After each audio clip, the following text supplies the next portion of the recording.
واحكم ألا نبي بعده وأعلن في القرآن بالبرهان أما بعد فقد قال الله تبارك وتعالى في كلامه المجيد وفرقانه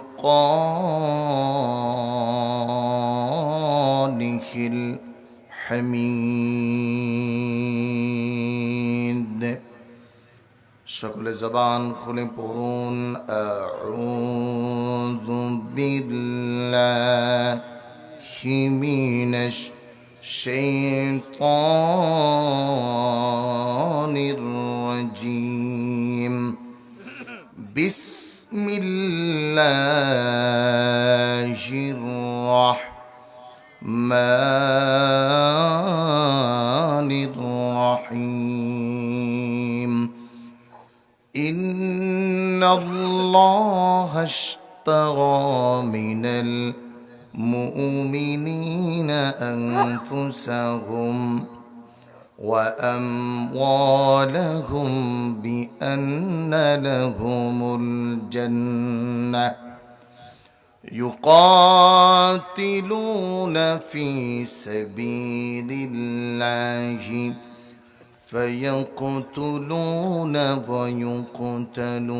ويقتلون وعدا عليه حقا في التوراة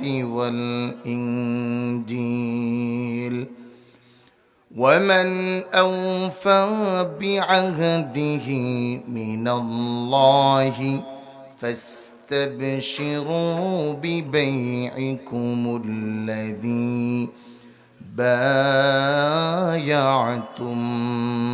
به وذلك هو الفوز العظيم صدق الله العظيم وقال رسول الله صلى الله عليه وسلم الجنة تحت ظلال السيوف أو كما قال عليهم الصلاة والسلام وصدق رسوله النبي الكريم ونحن على ذلك من الشاهدين والشاكرين والحمد لله رب العالمين وقال تعالى في شان حبيبه ومحبوبه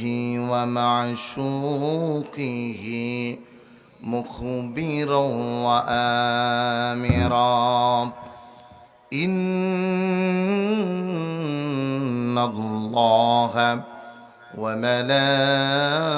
وملائكته يصلون على النبي يا أيها الذين آمنوا صلوا عليه وسلموا تسليما اللهم صل سيدنا مولانا محمد وعلى آل سيدنا مولانا محمد اللهم صل سيدنا مولانا محمد وعلى سيدنا مولانا কি আপনাদের কষ্ট হচ্ছে? দরুদ পড়ছি নবীর শানে। কার শানে বলুন? নবীজির শানে দুরূদ পড়া এটা লাভের না লসের? এটা আওয়াজ করে বলুন। একটি মাত্র আমার, যেটা একজন মুমিনকে, একজন ব্যক্তিকে আল্লাহর জান্নাত পর্যন্ত পৌঁছে দেয়। সুবহানাল্লাহ। বুখারীতে হাদিস আসছে, একজন পাপিষ্ঠ মানুষ যার জীবনের সবটাই গুনাহ, হাদিসের ইবারত প্রমাণ করে ৯৯টা বলিয়াম সব গুনাহ দিয়ে ভরপুর। রব্বুল আলামিন ফেরেশতাদেরকে আদেশ করবেন, আরেকটু খোঁজো যায়। সুবহানাল্লাহ পড়ুন।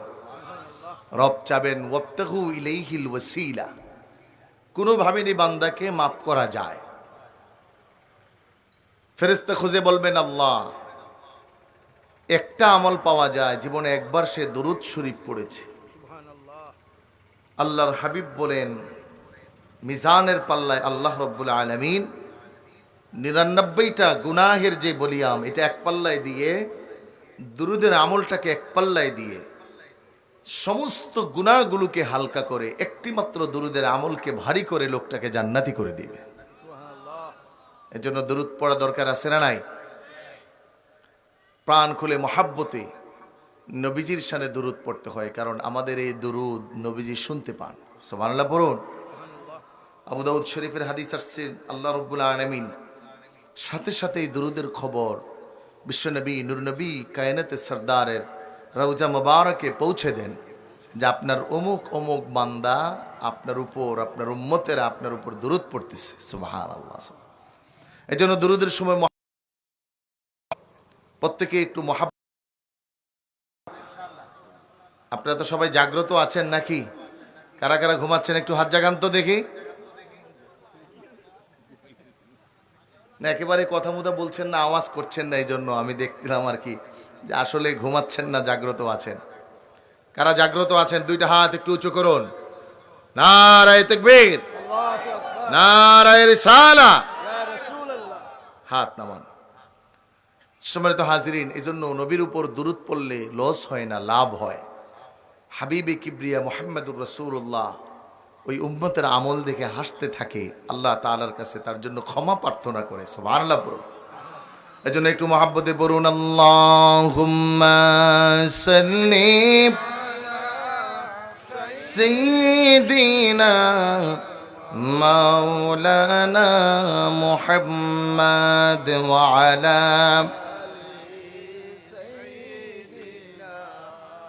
মাওলানা মুহাম্মাদ লা ইলাহা মাশাআল্লাহ লা ইলাহা, জবান খুলে লা ইলাহা, সবাই মিলে লা ইলাহা, ভালো লাগে লা ইলাহা, হাসবি রব্বি জাল্লাল্লাহ, বল মাফি কলবি গায়রুল্লাহ, সবাই হাসবি রব্বি জাল্লাল্লাহ, মাফি কলবি গায়রুল্লাহ, নূর মুহাম্মদ সাল্লাল্লাহু লা ইলাহা লা ইলাহা মাশাআল্লাহ লা ইলাহা লা ইলাহা ইল্লাল্লাহু মুহাম্মাদুর রাসূলুল্লাহ সাল্লাল্লাহু আলাইহি ওয়াসাল্লাম। আলহামদুলিল্লাহ। ঐতিহ্যবাহী হযরত শাহজালাল রহমতুল্লাহি আলাইহি সমাজ কল্যাণ সংস্থা কর্তৃক আয়োজিত নিজ সালাম এলাকার উদ্যোগে অনুষ্ঠিত ৭ম বার্ষিক ওয়াজ মাহফিলের সম্মানিত মোহতারাম সভাপতি আলহাজ মোহাম্মদ আলাউদ্দিন সাহেব, প্রধান অতিথি হযরত মাওলানা মুর্তজা আলী আমানতপুরি হুজুর সাহেব, এবং প্রধান মেহমান হিসাবে উপস্থিত থেকেছেন প্রধান আকর্ষণ ও আমন্ত্রিত সকল উলামায়ে কেরাম, এই মুহূর্তে মঞ্চ উপবিষ্ট বিজ্ঞ ওলামাই কেরাম, ফজলাই ইজাম, অত্র এলাকার সম্মানিত ব্যক্তিবর্গ মহোদয়, আল্লাহ রব্বুল আলামিন সকলের হায়াতে বরকত দেখ, সকলে পড়ুন আমিন। আলোচনার শুরুতেই একটি বিষয়কে অজাহাত করছি। মূলত আজকের এই মাহফিলে উপস্থিত হওয়ার কথা ছিল, আমরা জানি প্রবীণ আলেমে দ্বীন, আন্তর্জাতিক খ্যাতিসম্পন্ন মুফাসসির কোরআন হযরত মাওলানা মুফতি নেসারউদ্দিন সাহেব হুজুর অসুস্থ থাকার কারণে আমাকে প্রেরণ করেছেন। এজন্য হুজুর দোয়া চেয়েছেন। সর্বপ্রথম আপনাদের কাছে দোয়ার আর্জি রাখছি। আমার আজকে প্রোগ্রাম আল্লাহ যদি বাঁচিয়ে রাখেন, এখান থেকে শেষ করে আমি যাব মৌলভীবাজারে। তো হুজুরের আবেদনে একটু আগ থেকে বের হতে হয়েছে এবং আপনাদের এই পর্যন্ত এসে আল্লাহ রব্বুল আলামিন যথাসময়ে পৌঁছে দিয়েছে। সব কিছু যিনি নিয়ন্ত্রণ করেন, একটু জোরে সুরে বুঝে থাকলে বলুন তো তিনি কে? আওয়াজ হয় না, আরেকটু জোরে বলুন কে? আপনি আমি কোথায় যাব, কোথায় করব, কোথায় খাবো, কোথায় চলবো, কোথায় ফিরবো, সব কিছুর ব্যাপারে যিনি নিয়ন্ত্রক তিনি কে? এজন্য মুসলিমদের অভিভাবক একমাত্র কে বলুন? কোরআনুল কারীম আল্লাহ বলেছেন ওয়াকাফা বিল্লাহি ওয়াকিলা, দ্য সেফ, একেবারে ক্লোজলি, আর কাউকে দরকার নাই, authentically only for me my lord, আমার জন্য আমার রবই যথেষ্ট। মুমিনের জন্য মুমিনের যথেষ্ট কে বলুন? পৃথিবীর রাজা, বাদশাহ, ক্ষমতা, ব্যক্তি, উৎসর্গ, দল, ভালো মন্দ সব কিছুর চেয়ে যিনি মুমিনের সবচেয়ে নিকটের তিনি কে? সম্মানিত হাজিরিন, রব্বুল আলামিনের শুকরিয়া জ্ঞাপন করছি যে আল্লাহ সুবহানাহু ওয়া তাআলা আপনাকে আমাকে আজকের এই মুবারক মুতাবাররক মকবুল এই আয়োজনে উপস্থিত হওয়ার তৌফিক দান করেছেন। এজন্য মালিকের দরবারে হৃদয়ের বদ্ধ দুয়ার উন্মোচিত করে ঈমান দীপ্ত কণ্ঠে পুরুষ শাসিত আওয়াজে রাতের নিবিড় নিস্তব্ধতাকে ভেঙে চুরমার করে একবার কালিমাতুশ শুকর আদায় করে পড়ুন আলহামদুলিল্লাহ।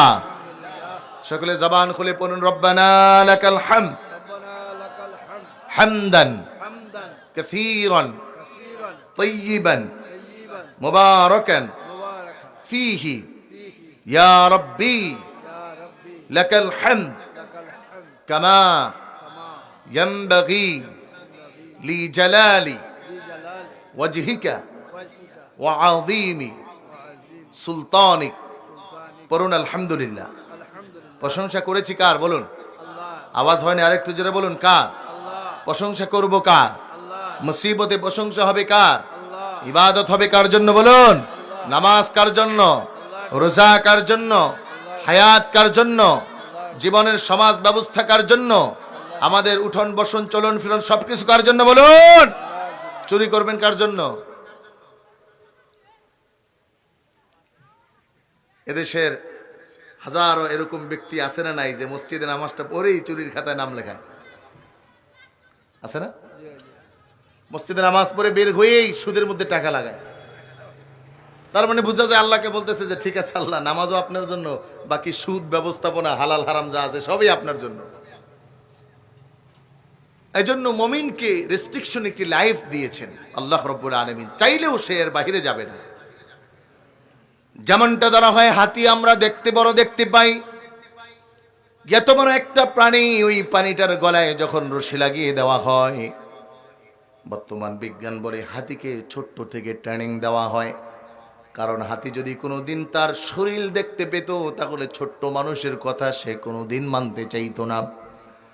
ছোট্টবেলা তার পায়ে একটা রশি লাগিয়ে দেওয়া হয়, ওই রশি যেতটুকু দূরত্ব পর্যন্ত যায় এতটুকুর মধ্যেই তার জীবন চরিত্র প্রজনন হয়। হাতি মাথায় সেট আপ করে নেয় আমার ক্ষমতার চেয়ে বেশি আর হবে না।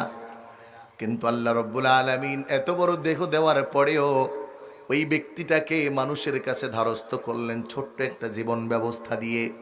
এই ছোট্ট মানুষটা তার ঘাড়ে উঠে যেই দিক যেতে বলে ওই দিকেই যায়।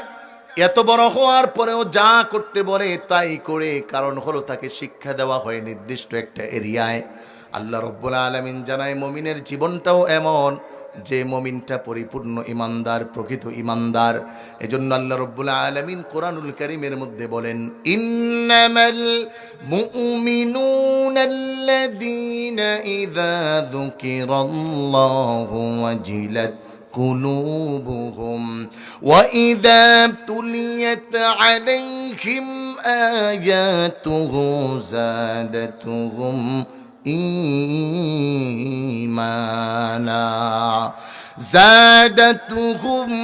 إيمانا وعلى ربهم يتوكلون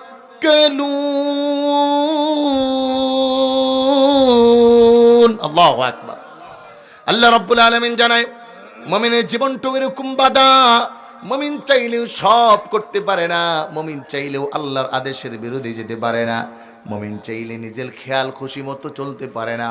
কারণ মুমিনের একজন অভিভাবক আছেন, জবান খুলে আওয়াজ করে বলতে হবে তিনি কে। মুমিনের একজন অভিভাবক, মুমিনের পরিচালক, মুমিনকে যিনি বানিয়েছেন। আমার প্রিয় ভাইরা, আমার বন্ধুরা, এজন্য মুমিন ভয় করতে হয় আল্লাহকে, আবার আশাও করতে হয় আল্লাহর কাছে। মুমিনের জীবনটা শুধু একদিকে চলে না, শুধু ভয়ের মধ্যে মুমিনের জীবন হয় না, আবার শুধু আশার মধ্যেও মুমিনের জীবন হয় না। এজন্য বলা হয় আল ঈমানু বাইনাল খাউফি ওয়াল জু। একটু জবান খুলে বলুন তো, আমরা যাকে সবচেয়ে বেশি ভয় করব তিনি কে? আমার জীবনের স্বপ্ন সর্বক্ষেত্রে, আমার ব্যক্তি জীবনে, পারিবারিক জীবনে, রাষ্ট্রীয় জীবনে, আন্তর্জাতিক জীবনে, ধর্মীয় জীবনে, রাজনৈতিক জীবনে, প্রত্যেকটা জীবনে যার ভয়টা আমার থাকা বড় প্রয়োজন। আমার সুখে কিংবা দুঃখে, বিপদে কিংবা আপদে, মুসিবতে কিংবা বালায়, সব ক্ষেত্রে একজন ব্যক্তির ভয় মুমিনের বড় প্রয়োজন। একটু জবান খুলে বলুন তিনি কে? আল্লাহ রাব্বুল আলামিন জানায়, ইয়া আইয়ুহাল্লাযীনা আমানু তাকুল্লাহা حق تقاته ولا تموتن إلا وأنتم মুসলিমুন। পরিপূর্ণ আল্লাহকে ভয় না করে, পরিপূর্ণ মুসলমান না হয়ে সাবধান, কবরে আইসো না। এজন্য আমার ভাইরা, আমার বন্ধুরা, নবীজির জলিলুল কদর সাহাবী, খলিফাতুল মুসলিমিন, আমিরুল মুমিনিন হযরত ওমর ইবনুল খাত্তাব রাদিয়াল্লাহু তাআলা আনহু, যার ব্যাপারে আল্লাহর হাবিব মুহাম্মদুর রাসূলুল্লাহ সাল্লাল্লাহু আলাইহি ওয়াসাল্লাম মসজিদে কিবলাতাইনের পাশে একটি কূপ আছে, এখনো সেটাকে আবদ্ধ করা, ঢেকে দেওয়া আছে। আল্লাহ রাসূল ওখানে নির্জনে বসবাস করছিলেন। নবীজি আমার পা মোবারক পানিতে রেখে ওই কূপের মধ্যে থেকে হযরত আবু বকর, ওমর এবং হযরত ওসমানকে জান্নাতের সার্টিফাই করেছিলেন। আমার প্রিয় ভাইরা, আমার বন্ধুরা, ওই ওমরের ব্যাপারে আল্লাহ রাসূল বলেন, লাউ কানা বা'দি নাবিয়্যুন লাকানা ওমর। দুনিয়ার মানুষ ওমর হলো এত বড়, ওমর আল্লাহর কাছে এত পছন্দনীয়, যদি দুনিয়ায় আমি মুহাম্মদুর রাসূলুল্লাহর পরে কেউ নবী হওয়া লাগতো, যদি আল্লাহ রাব্বুল আলামিন কাউকে নবী হিসেবে পাঠাতেন, ওই ব্যক্তিটার কেউ ছিল না হযরতে ওমর। এই হযরত ওমর বলেন, ও দুনিয়ার মানুষ ভালো করে শুনো, আমি আমার রবকে এতটা ভয় করি, এতটা ভয় করি, আমার ভয় হয় যদি আকাশের নিচে জমিনের উপরে একজন মানুষ জাহান্নামী হয়ে যায়, ও আনা আখাফ, আমি ওমর সেই ভয়টা করি, না জানি আল্লাহ রাব্বুল আলামিন আমি ওমরকে সেই জাহান্নামী ব্যক্তি হিসাবে বানায়া দেয়। এটা হলো আমার ভয়। আবার আমি ওমরের আশা হলো যদি আকাশের নিচে জমিনের উপরে একজন মানুষ আল্লাহর জান্নাতি হয়। আল্লাহু আকবার বলেন। আমার প্রিয় ভাইরা, আমার বন্ধুরা, হযরত ওমর বলে, তাহলে ওয়ানা আরজু মিনকা, ও দুনিয়ার মানুষ শোনো, আমি আমার রব আল্লাহ, আমি আমার রবের কাছে আমি আশা করি আমি হব সেই জান্নাতি মানুষ। এজন্য হযরত ওমরের ভয় তিনি প্রকাশ করেন। রাসূলুল্লাহ সাল্লাল্লাহু আলাইহি ওয়াসাল্লাম মুনাফিকের একটি লিস্টি দিয়ে যান হযরত ওমর হুযাইফা ইবনুল ইয়ামিনের বাড়িতে। আমি আমার তেলাওয়াতকে আয়াতের উপর তাফসীর শোনাবো, একটু ভালো করে বুঝুন। একজন মুমিন কতটা সেফ আল্লাহর জন্য হতে হয়, একজন মুমিন কতটা ডিরেক্টেড হতে হয়, একজন মুমিনের কতটা সচেতনবোধ থাকতে হয়। আবার ভাইরা, আমার বন্ধুরা, আল্লাহর হাবিব হযরত হুযাইফার কাছে মুনাফিকের লিস্টি দিলেন। হযরত ওমর হাদিস সাক্ষী দেয়, তখন হলেন প্রেসিডেন্ট, আমাদের বাংলাদেশের মতো ছোট একটা দেশের না। হযরত ওমর সমস্ত পৃথিবীর অর্ধেক জাহানের প্রেসিডেন্ট হযরত ওমর, যেই ওমরের শাসনে কোনোদিন বেইনসাফি হয় নাই, কোনোদিন একটা বাঘ আর একটা হরিণের গালে ঘরে গাড়ে আক্রমণ করে নাই, বরঞ্চ বলা হয় হযরত ওমরের সময় হরিণার বাঘ এক গাঁটে একসাথে পানি খেয়েছে, কোনোদিন কারো উপর বেইনসাফ হয় নাই। সেই হযরত ওমরে ফারুক রাদিয়াল্লাহু তাআলা আন, কথা বুঝতেছেন আপনারা? সম্মানিত ভাইরা আমার, ঝিরঝিরি বৃষ্টি পড়ছে, আকাশে একটু একটু মেঘ। হযরত ওমর রাতের আধারে হযরত হুযায়ফা ইবনুল ইয়ামিনের বাসায় দরজা নক করে ডাকছেন, ও ভাই হুযায়ফা, একটু দরজাটা খুলে দাও। ঘরের ভিতর থেকে আওয়াজ আসে, তুমি কে? হযরত ওমর বলেন, আমি ওমরে ফারুক বলছি। ও হুযায়ফা ভাই। হযরত হুযায়ফা ইবনুল ইয়ামিন দরজা খুলে দেখেন, আহারে আমিরুল মুমিনিন, প্রেসিডেন্ট। বলে, আপনি কেন আগমন করেছেন? হযরত হুযায়ফা ডাক দিয়ে বলেন, এই বৃষ্টির মাঝে কেন? ও ভাই ওমর, ও আমিরুল মুমিনিন, খলিফাতুল মুসলিমিন, আপনি তো আমাকে ডাকলেই পারতেন, কেন আপনি আগমন করেছেন? হযরত ওমর বলে, ও ভাইরে, শুনে রাখো, আমার প্রয়োজন তোমার কাছে, তোমার প্রয়োজন আমার কাছে না। এজন্য আমি ওমর তোমার বাড়িতে ছুটে আসছি। একটা প্রশ্ন আমি ওমরের ছিল। হযরত হুযায়ফা ডাক দিয়ে বলে, আমিরুল মুমিনিন, বলেন কি আপনার প্রশ্ন? হযরত ওমর বলে, ভাই হুযায়ফা, আমার ঘুম হয় না। রাসূলুল্লাহ সাল্লাল্লাহু আলাইহি ওয়াসাল্লাম তোমার কাছে মুনাফিকের লিস্টি দিয়েছেন। আমি ওমরের ভয়, কারণ আকাশের নিচে যদি একজন মানুষ জাহান্নামী হয়, আমি ওমর ভয় করে আমি হয়ে যেতে পারি। এজন্য আমার বড় ভয়, তোমার এই মুনাফিকের লিস্টির মধ্যে আমি ওমরের নাম আছে না নাই? কারণ আমি তো মুহাম্মাদুর রাসূলুল্লাহর গর্দান নেওয়ার জন্য রওনা করেছিলাম। হযরত ওমর ডাক দিয়ে বলে, ভাই হুযায়ফা, একটু জানিয়ে দাও। হযরত হুযায়ফা ডাক দিয়ে বলে, প্লিজ, ও আমিরুল মুমিনিন, আপনি প্রধানমন্ত্রী, আপনি প্রেসিডেন্ট, আপনি অর্ধজাহানের খলিফা সত্য, আপনি হযরত রাসূলুল্লাহ সাল্লাল্লাহু আলাইহি ওয়াসাল্লামের শ্বশুর হন, বর্তমানে আপনি প্রেসিডেন্ট, তা কথা সত্য। কিন্তু আমাকে মাফ করবেন, মুহাম্মাদুর রাসূলুল্লাহ আমার কাছে লিস্টি দিয়েছেন, কিন্তু কাউকে বলার অনুমতি দেয় নাই। এটা আপনি ওমর হলেও বলার কোনো সুযোগ নাই। কিতাব প্রমাণ করে হযরত ওমরের চোখের পানি বেড়ে গেল।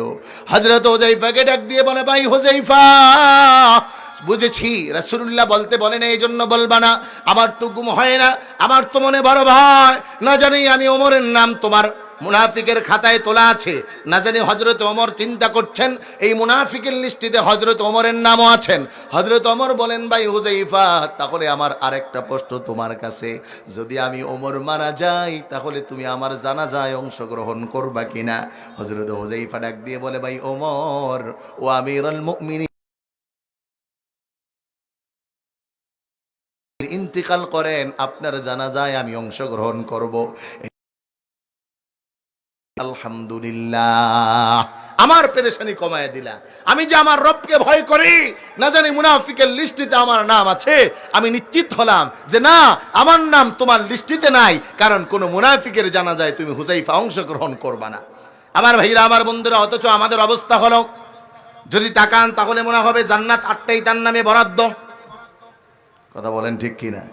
আর আমাদের নেতাদের অবস্থা তো আরো বেগতিক। ভোটের আগে সব ভালো, সবচেয়ে বড় ফেরেশতা, ইলেকশনের আগে নামাজি, ইলেকশনের আগে হাজি, আছে না নাই? কথা বলেন না, আপনাদের এলাকায় নাই? মুসিবত। এই জন্য ভয় করতে হবে আল্লাহকে, আর আল্লাহর কাছে আশা করা, রব আমাকে জাহান্নামী বানায়ো না। এই জন্য আল্লাহর হাবিব সাল্লাল্লাহু আলাইহি ওয়াসাল্লাম ফরম্যাট শিখালেন, ও আমার উম্মতরা শোনো, ইদা সাআলতুমুল্লাহ ফাসআলুল জান্নাতাল ফিরদাউসা, যদি তুমি আল্লাহর কাছে চাও, তাহলে তুমি চাইবা আল্লাহ আমাকে জান্নাতুল ফিরদাউস দেন, ছোট জান্নাত চাইবা না, চাওয়ার সময় আল্লাহর কাছে বড়টা চাইবা। এজন্য একজন মুমিনের দুনিয়ায় সবচেয়ে বড় চাওয়া আর পাওয়া হলো আল্লাহর কাছে ক্ষমা পাওয়া, আর সবচেয়ে বড় চাওয়া হলো পরকালে আল্লাহর কাছ থেকে জান্নাত পাওয়া। কথা বলেন ঠিক কিনা? আমার প্রিয় ভাইরা, আমার বন্ধুরা, আমি কোরআনুল কারীমের সূরা তাওবা, আল্লাহ রাব্বুল আলামিন 111 নম্বর আয়াত থেকে মুমিনদেরকে ডাক দিলেন। আমরা যারা ঈমানের দাবিতে সত্যবাদী, আমরা ঈমান এনেছি কার উপর বলেন? আরেকটু যারা বলেন কার উপর? আল্লাহর হাবিব বলেন, যদি কোনো মুমিন 7টি বিষয়ের উপর পরিপূর্ণ ঈমান আনে, ওই মুমিনটা ঈমানের প্রথম শাখায় মাত্র পদার্পণ করলো। আমানতু বিল্লাহি ওয়া মালাইকাতিহি ওয়া কুতুবিহি ওয়া রুসুলিহি ওয়াল ইয়াউমিল আখির ওয়াল কদরি খাইরিহি ওয়া শাররিহি মিনাল্লাহি তাআলা ওয়াল বাসি বাদাল মাউত। অদৃশ্য 7টা বিষয়। আল্লাহকে দেখি নাই, নবীকেও দেখি নাই, শুধু আসমানি কিতাবের মধ্যে একটা দেখতেছি, কোরআন। সুবহানাল্লাহ পড়ুন। কোরআনের মুআজিজা আছে না নাই? কোরআনের দাম আছে না নাই? এই যে কম দামি একটা কাপড়, আমার এই জামার গজ 1250 টাকা করে, আর এটার গজ সর্বোচ্চ হবে 30 থেকে 40, 50, 60 টাকা। কিন্তু আমার এই জামার দাম গোড়ার ডিমও নাই, কিন্তু এটার দাম আছে না নাই বলেন? এটাকে সম্মান করে কি করে না? কোনোদিন কোরআনের গিলাপকে মাটিতে ফালায় কেন? বলে শরফুল মাকানি শরফুল মাকিন। আল্লাহু আকবার বলে। বলে দাম হয়ে যায় যদি দামি জায়গায় যায়, দামি মানুষের সাথে চলে। সুবহানাল্লাহ পড়ুন। বলে কুকুর কখনো জান্নাতি হওয়ার নয়, কিন্তু যখন আহলে ওই কূপবাসীদের মধ্যে যারা গুহায় অবস্থান নিয়েছিল এদের সাথে যুক্ত হয়েছে, আর তারা ছিল ইমানদার, বিশ্বাস করতো কাকে? আরো জোরে বলেন, বিশ্বাস হবে কার উপর? আমার ভাইরা, আমার বন্ধুরা, আল্লাহ রাব্বুল আলামিন জানায় এরকম যারা বিশ্বাসী তাদের সাথে আমার একটা ওয়াদা আছে, ব্যবসা আছে। ও ইমানদার যারা ইমানের দাবিতে সত্যবাদী, ইমানের দাবিতে পরিপূর্ণ, ইমানের দাবিতে যারা এক নাম্বার নিরেট ফরমালিন মুক্ত আছো। ফরমালিন মুক্ত ইমান কাকে বলে? বলে আমানতু বিল্লাহি ওয়া মালাইকা। ইমানটা যেমন এনেছো আল্লাহর উপর, ওই ইমানের পরিপূর্ণ হাকিকতকে মানা। এজন্য পরিপূর্ণ ইমানের শর্ত হলো 3টা। জবান খুলে বলেন কয়টা?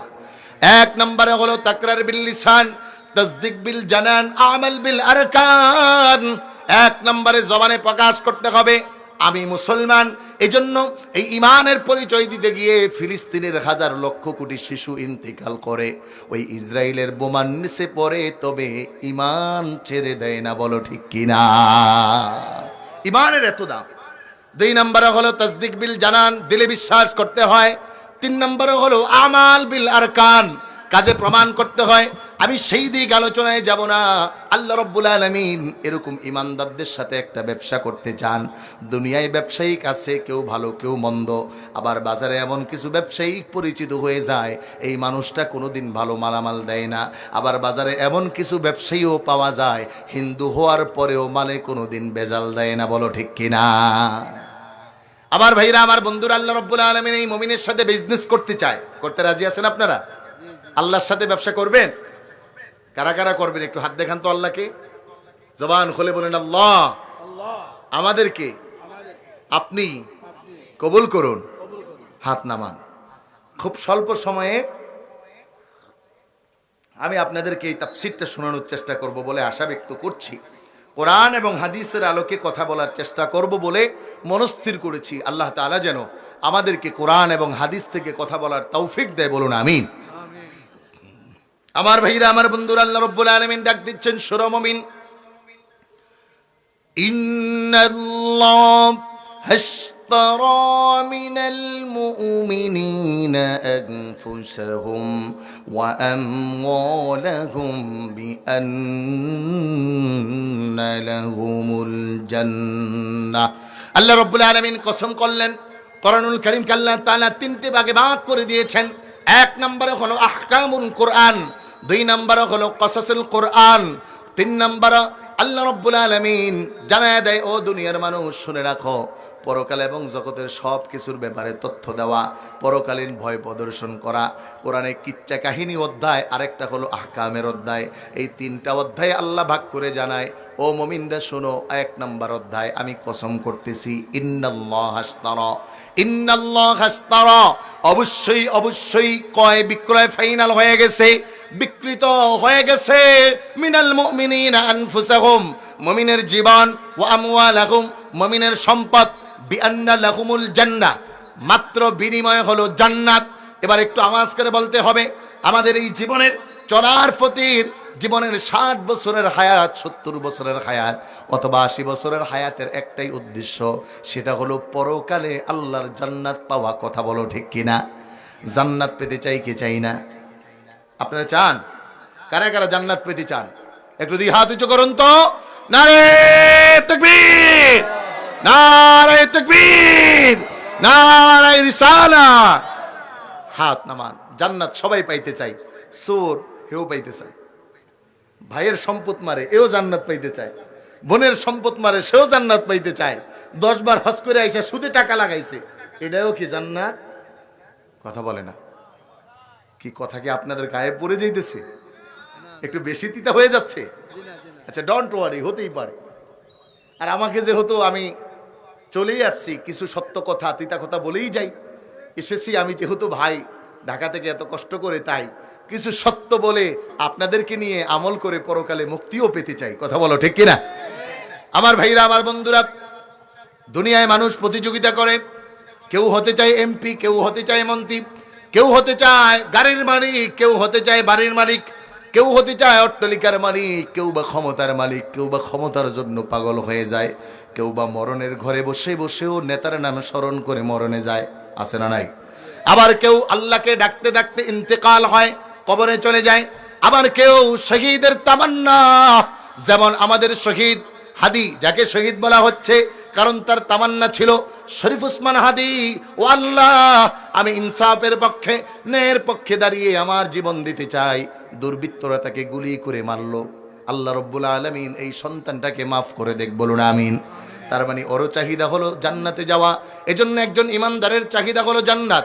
এজন্য ইমানদার কখনো প্রতিযোগিতা করতে পারে না গাড়ির পিছনে, বাড়ির পিছনে, নারীর পিছনে, অট্টালিকার পিছনে, ক্ষমতার পিছনে, দলের পিছনে, গোত্রের পিছনে, নেতার পিছনে, বরঞ্চ ইমানদারের প্রতিযোগিতা হবে একটা জায়গার পিছনে। আল্লাহু আকবার বলেন।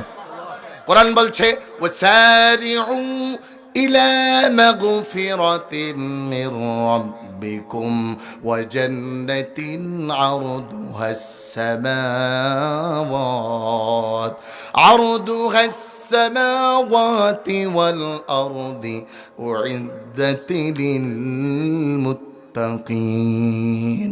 বরঞ্চ মুমিনের প্রতিযোগিতা হবে সারিউ ইলা মাগফিরাহ। ওই মুমিন দুনিয়া পরিচালনা করবে, জীবন চালাবে, টার্গেট হলো আল্লাহর জান্নাত।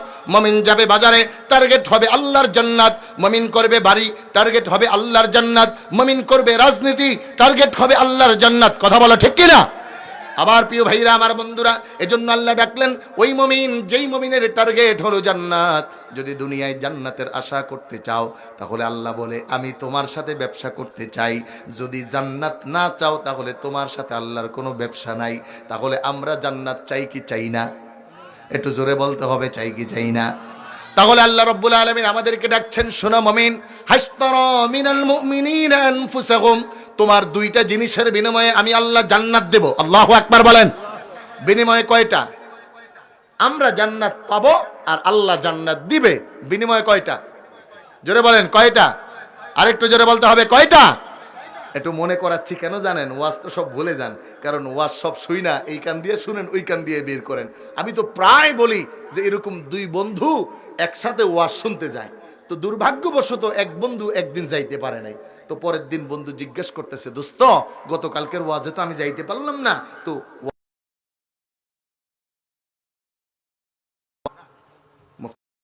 নাই হুজুরে জামিল সালিহকে পাঠাইছিল পারে। ওই বন্ধু জিজ্ঞেস করতেছে, দোস্ত কি ওয়াজ, একটু বলস না। আরে এত মধুর ওয়াজ জীবনও শুনছি না বেটা, ওয়াজের মতো ওয়াজ। এখন ওই বন্ধু বলতেছে, আরে বেটা ওয়াজটা একটু বল না, হুজুরে কি ওয়াজটা করছে, বুঝলাম মধুর ওয়াজ, সুন্দর ওয়াজ, মজার ওয়াজ, তো ওয়াজটা বল। ও কইতেছে, যদি কইতে পারতাম তাহলে কইয়াই দিতাম। বুঝেন এই কথা? কিন্তু মাত বুঝলেনি ভাই, যে যদি ওয়াজ বেটা বলতেই পারতাম তো বইলেই দিতাম, সুন্দর ওয়াজ, মধুর ওয়াজ, এই পর্যন্ত শেষ। কারণ এটা শুনছে আর বের করছে, এজন্য শোনা আর বের করা যাবে না, মনে রাখতে হবে। তাহলে আল্লাহর জান্নাত পাওয়া যাবে কয়টা বিনিময়ে? আওয়াজ করে বলতে হবে, কয়টা? আরেকটু জোরে বলতে হবে, কয়টা? আমার প্রিয় ভাইরা, আমার বন্ধুরা, এক নম্বর আল্লাহ বলছেন, হাশতারা মিনাল মুমিনিনা আনফুসাহুম ওয়া আমওয়ালাহুম বিআন্না লাহুমুল জান্নাহ। ও ঈমানদার, যারা ইমানের দাবিতে সত্যবাদী, তোমরা যারা জান্নাত পেতে চাও, একটু ভালো করে বুঝবেন, জান্নাত কি মরার আগে না পরে? আরেকটু জোরে বলেন, আগে না পরে? তার মানে পরে পেতে হয় জান্নাত। আল্লাহর প্রথম ওয়াদা, যদি জান্নাত পেতে চাও তাহলে তোমার এক নাম্বার জিনিসটা আমাকে দাও। তোমার জীবনের মালিক আমি আল্লাহ। একটু জবান খুলে বলতে হবে, আমাদের জীবনের মালিক কে? এমনিই তো আমাদের সবকিছুর মালিক কে?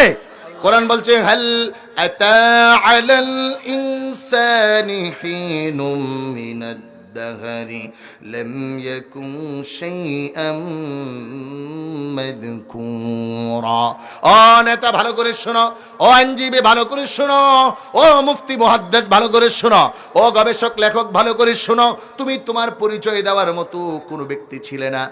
হাল ইয়াকুম মিনাদ দাখরি লাম ইয়াকুন শাইআম মাযকুরা, এমন কিছু ছিলেই না যা দিয়ে তোমার পরিচয় দেওয়া যাবে। একটু জবান খুলে বলুন তো জোরে সোরে আমাদের পরিচয় যিনি দিলেন তিনি কে? আর একটু জোরে বলতে হবে কে? আমাদেরকে পাঠিয়েছেন কে? নাকি আবেদন করছেন? আল্লাহকে বলছেন যে আল্লাহ আমাকে দেন, কারণ আমার যেই মায়ের গর্ভে আমি হয়েছি ওই এক ফোঁটা শুক্রাণুর মধ্যে আমি জামিলের মতো 20 কোটি জামিল ছিল। কত কোটি? 20 কোটি সন্তান হওয়ার মতো জান ছিল, কিন্তু আল্লাহ রব্বুল আলামিন আমাকে আপনাকে উইদাউট অ্যাপ্লিকেশন, উইদাউট আবেদন, কোনো চাওয়া পাওয়া ছাড়াই আল্লাহ তাআলা আমাদেরকে পছন্দ করে এই পৃথিবীতে আগমন ঘটিয়েছেন। আল্লাহু আকবার বলুন। আরেকদিকে চলে যায়, একটা আয়াত বলে চলছে, আল্লাহ রাব্বুল আলামিন বলছেন, কেমন করে আনছি জানো? ওয়াল্লাহু আখরাজাকুম মিন বুতুনি উম্মাহাতিকুম লা তা'লামুনা শাইআ ওয়া জা'আলা লাকুমুস সাম'a ওয়াল আবসারা ওয়াল আফইদাতা লা'আল্লাকুম তাশকুরুন। আল্লাহ রাব্বুল আলামিন জানায়, যেই জায়গা দিয়ে তুমি আসার ছিলে না, আমি রব্বুল আলামিন মায়ের এই সেই স্থান দিয়ে তোমাকে দুনিয়ার চাকচিক্য দেখালাম। ও ইমানদার, এই জন্য তোমার জীবনের মালিক এমনিতেই আমি, তারপরেও তোমার আশা, তোমার চাওয়া, তোমার পাওয়া জান্নাত। যদি জান্নাত পেতে হয় তাহলে এই দুনিয়ার সময়টা আমি আল্লাহর জন্য বরাদ্দ করতে হবে। এই দুনিয়ার সময়টার জিন্দেগি আমি আল্লাহর মতো করে চলতে হবে। যেই মুমিন আমি আল্লাহর চাওয়া মোয়াফেক জীবন পরিচালনা করতে পারবে, জীবনটা আমি আল্লাহর জন্য উৎসর্গ করতে পারবে, আল্লাহ রব্বুল আলামিন জানায় ওই মুমিন মরতে দেরি হবে, বিনা হিসাবে আমি রবের জান্নাতে প্রবেশ করবে। আমার প্রিয় ভাইরা, আমার বন্ধুরা, এজন্য এক নম্বরে খেয়াল করুন, ইমাম আহমদ ইবনে হাম্বল রাহমাতুল্লাহি আলাইহি জীবনটা কেমন করে আল্লাহর জন্য উৎসর্গ করতে হয়। ও যুবক ভাইরা আমার, ও নিসালাম এলাকাবাসীর ভাই বোনেরা আমার, আল্লাহ রাব্বুল আলামিন জানায় এই জীবনের মালিক আমি। এই জীবন তোমার মতো তুমি সাজালে চলবে না, তোমার মতো চালালে চলবে না। এই জীবনটা চালাতে হবে আল্লাহর মতো করে, সাজাতে হবে আল্লাহর মতো করে। আর যেই মানুষগুলো তাদের জীবন আল্লাহর মতো করে সাজায়, আল্লাহ বলে মাল্লাহুল ফাউলা ফালাহুল কুল, তার সব কিছুর জন্য আমি আল্লাহই যথেষ্ট। তিনি যখন আমার হয়ে যায়, আমি আল্লাহ তামাম কিছু তার জন্য বানায়া দেই। সুবহানাল্লাহ। এদেরকে আমরা বলি ওলি। তারা চাইলে আল্লাহ দিয়ে দেয়, তারা পছন্দ করে আল্লাহ দিয়ে দেয়, তাদের জন্য দুনিয়ার সব আঞ্জাম প্রস্তুত হয়ে যায়। আমার ভাইরা, আমার বন্ধুরা, এজন্য একখানা হাদিস আপনাদের খেদমতে আমি শোনাতে চাই। ইমাম আহমদ ইবনে হাম্বল রাহমাতুল্লাহি আলাইহি, যিনি এমন মানুষ 9 লক্ষ হাদিসের হাফেজ। আল্লাহু আকবার বলেন। কয় লক্ষ হাদিস? আমরা তো এখন 9টাই পারি না, 900 ঠিক মতো কইতে ভেঙে যায়। আমার ছাত্র জীবনে 1000 হাদিস, আলফিয়াতুল হাদিস একটা কিতাব আছে, ওটা মুখস্থ করছিলাম, এখন আর মনে নেই। দারুন নাজাতে যেহেতু পড়াশোনা করেছি, ডক্টর ওসমান গনি সালেহি, বদরুজ্জামান রিয়াদ, মাহবুব সালেহি, এরা আমার ওস্তাদ, কফিলউদ্দিন সরকার সালেহি, পড়াশোনা করতে হয়েছে। তা এখন সব মনে নাই, কিন্তু এদের জীবনী যখন পড়ি আমাদের মাথা নত হয়ে যায়। 9 লক্ষ হাদিস কেমন করে মুখস্থ করা সম্ভব? কিন্তু আল্লাহ যদি কারো উপর রহম করে, সুবহানাল্লাহ পড়ুন।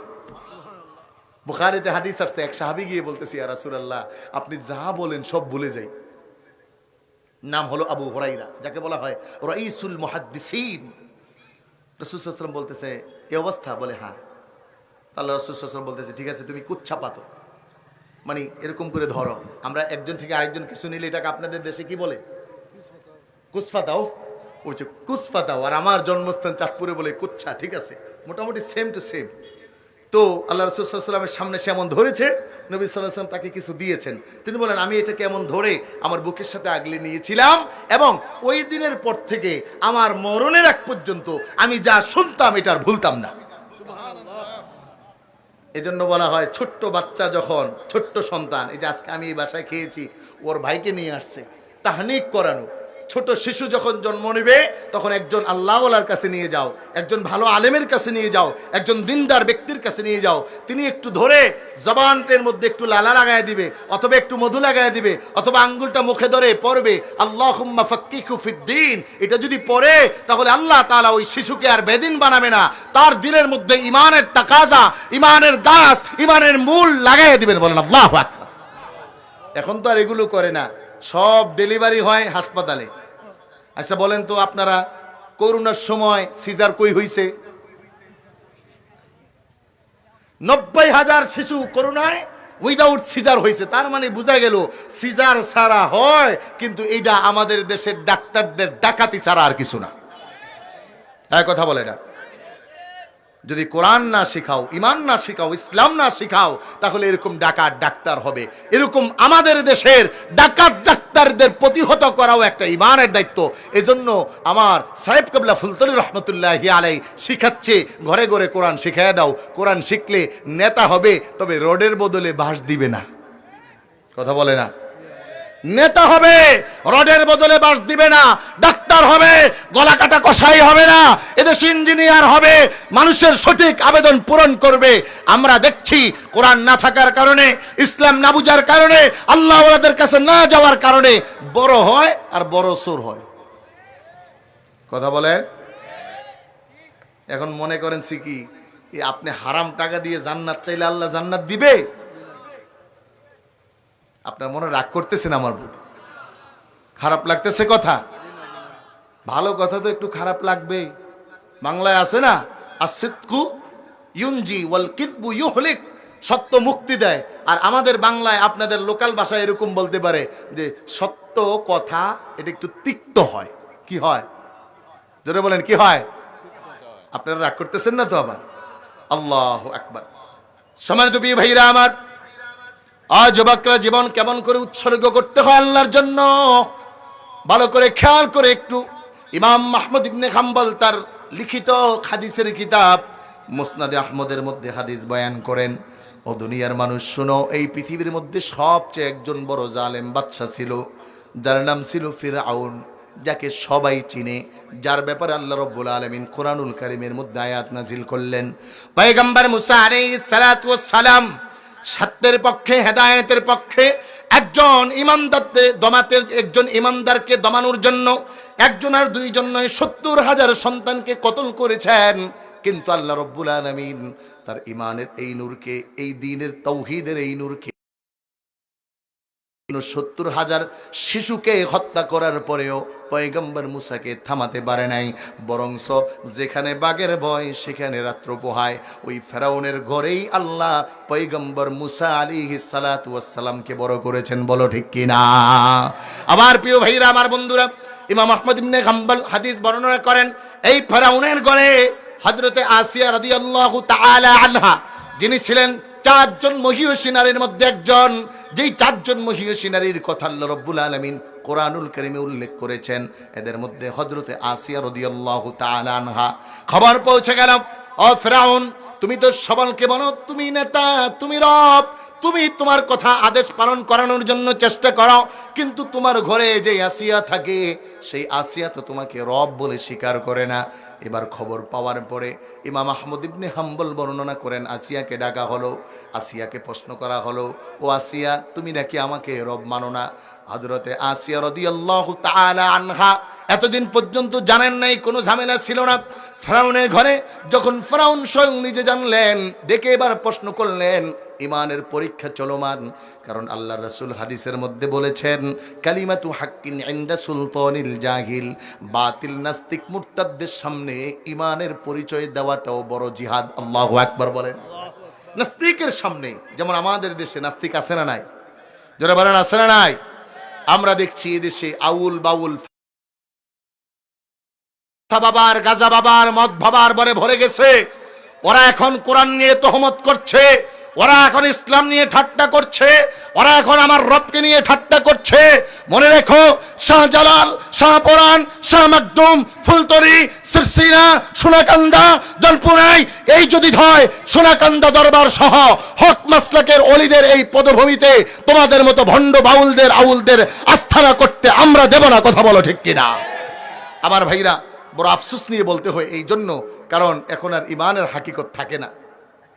বড় ইমানদার যে তারে কয় তার ইমান নাই, আর আমাদেরকে কয় আমরা তো কিছু জানিওই না।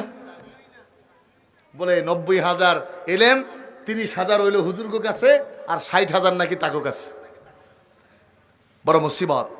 এটা দিয়ে ইমানের পরীক্ষা নয়, বরং ইমানের পরীক্ষা হয় বলে জাহেলের সামনে শুধু কালিমার তালকিন দেওয়া। হযরতে বেলাল হাবশী রাদিয়াল্লাহু তাআলা আন এরকম গলায় ধরে রশি দিয়ে টান মারা হয়েছে, হযরতে বেলালের জিহ্বা বের হয়ে গেছে, মুখে বলতে পারে না আহাদ, জবানে বলে আহাদ। হযরতে বেলাল জবান বন্ধ হয়েছে, আঙ্গুল তোলে বলে আহাদ। এটা হলো ইমানের দাবি। মরণ আসবে, বন্দুক ধরবে, বিপদ আসবে, সর্বহালতে এক বাক্যে বলা আমার রব আল্লাহ। এটা হলো ইমানের দাবি। কথা বলো ঠিক কিনা? সম্মানিত ভাইরা আমার, এজন্য এই জীবন আল্লাহর জন্য উৎসর্গ করতে হয়। জীবন নিজের মতো চললেই হয় না। হযরতে আসিয়া রাদিয়াল্লাহু তাআলা আনহা ফেরাউনের সামনে বললেন, হ্যাঁ আমি তোমাকে প্রভু হিসাবে মানি না। প্রশ্ন করা হলো, তাহলে ওমান রব্বুকা, তোমার রবকে? পয়গম্বর হযরতে মুসা আলাইহিস সালাতু ওয়াস সালামকে একই প্রশ্ন ফেরাউন করেছিলেন, ফামার রব্বুকুমা ইয়া মুসা, ও মুসা তুমি যেহেতু আমাকে রব মানো না, তোমার রবকে? একটু জবানটা খুলে আওয়াজটা উঁচু করে বলেন তো, আমাদের মালিক কে? আওয়াজ হয় না, আরেকটু জোরে বলতে হবে, আমাদের মালিক কে? আমার প্রিয় ভাইরা, আমার বন্ধুরা, হযরতে আসিয়া রাদিয়াল্লাহু তাআলা আনহা বলেন, ওয়া রাব্বি ওয়া রাব্বাকা ওয়া রাব্ব সাইরুল খালাইক, ও ফেরাউন ভালো করে শোনো, আমি তো তোমাকে রব মানি না, তোমার প্রভুত্ব তো মানি না, বরং আমি যেই আল্লাহকে মানি ওই আল্লাহ ওয়া রাব্বি, উনি আমারও রব, ওয়া রাব্বাক তোমারও রব, রব্বাসাইরুল খালাইক সমস্ত কুল জাহানের রব। আমার ভাইরা, আমার বন্ধুরা, ইমাম আহমদ ইবনে হাম্বল লেখেন, ফেরাউন এই কথা শুনতে দেরি হলো, আসিয়াকে আবদ্ধ করা হলো, জেলখানায় ঢুকানো হলো। একদিন যায় খাবার বন্ধ, 2 দিন যায় খাবার বন্ধ, একটু একটু মাঝে মাঝে পানি দেয়, মাঝে মাঝে বেঁচে রাখার জন্য সামান্য কিছু খাবার দেয়। এক এক করে একাধারে 6 মাস অতিবাহিত হয়ে গেল। হযরত আসিয়া রাদিয়াল্লাহু তাআলা আনহা একটা সেকেন্ডের জন্য আল্লাহকে বললেন না, আল্লাহর নাম ছেড়ে দিলেন না, ফেরাউনের রাজপ্রাসাদের দিকে তাকালেন না, বরঞ্চ বারবার জবানে বলেন কালিমাতুল্লাহ, আমার রব, আমার মালিক আল্লাহ। আমার প্রিয় ভাইরা, আমার বন্ধুরা, ও আমার মায়েরা, ভালো করে শোনো। আজকে তো তোমাদেরকে সামান্য একটু স্টার জলসার জি বাংলার কারণে সব ছেড়ে দিয়েছ। স্বামীর ঘর ছেড়ে দাও, টিকটক লাইক আর ইমুতে ব্যস্ত হয়ে যাও, সব পর্দা পশিদা ছেড়ে ব্যাপনার মতো বাহিরে চলে যাও। ইমানের কোনো তাকাজা নাই, ইমানের কোনো হালত নাই, ইমানের কোনো পরেশানি নাই। আবার যদি দেখা হয়, বলা হয়, মনে মনে বলো আমি তো জান্নাতের মালিক, আমার থেকে বেশি জান্নাত আর কে পাবে? কিন্তু হযরতে আসিয়া রাদিয়াল্লাহু তাআলা আনহা 6 মাস জেলখানায় আবদ্ধ, খাবার পায় না, কষ্ট দেয়, ইমান ছাড়ে না। এবার ফেরাউন ডিক্লেয়ার করে দিলেন, ঘোষণা করা হয়ে গেল, সমস্ত মিশরে ঘোষণা করা হলো, ফেরাউনের আপন ঘরের কলিজার টুকরা স্ত্রীর বিচার করা হবে। সবাই তোমাদের দাওয়াত, একজনের বিচার করবে, তারে দাওয়াত দিয়ে আনতেছে। আমাদের দেশে বড় আফসোস, এই বিচার ব্যবস্থা নিয়ে কথা না বলে আর পারছি না। প্রকাশ্যে দিন দুপুরে গুলি করে চলে যায়, কিন্তু বিচার আসেনি। আহা, নবীর হাদিস মনে পড়ে যায়। রাসূল বলেন, বাদিরু সিত্তাম মিনাল মাউত, ও উম্মতেরা রে, বেশি দিন বাঁচার নিয়ত কইরো না। 6টা জিনিস দেখার আগেই আল্লাহর কাছে দোয়া করো, আল্লাহ তুমি ইমানের সাথে মরণ দাও। কয়টা জিনিস?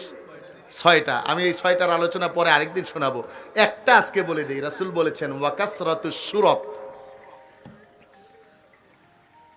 যারা নিরাপত্তা দেওয়ার জন্য প্রতিষ্ঠিত হবে তারাই অনিরাপত্তার কারণ হয়ে দাঁড়াবে। পুলিশ প্রশাসন আমাদের নিরাপত্তা দিবে, এখন হেরাই আমগুলিকে বড় মুসিবতের কারণ। রাত্রেবেলা আইসা কয় ডিবি, আসলে কেউ না। অথবা গত কয়েকদিন আগে যেভাবে আয়নাঘর, আমার বাসা, আমার বাড়ি ঢাকাতে, আমার যে বাসা, এটা আমার আয়নাঘরের পাশে, এই জন্য একটু বলতেছি আপনাদেরকে, আমার বাসা থেকে আয়নাঘর দেখা যায়। মুসিবত, বিচার হয় না, কিন্তু মনে রাখবেন পৃথিবীতে বিচার হোক আর না হোক, একটা আদালত আছে যেখানে বিচার হবেই হবে, এতে কোনো সন্দেহ। সেই বিচারকে নয় ছয় করার কোনো সুযোগ, টাকা দিয়ে কেনার কোনো সুযোগ।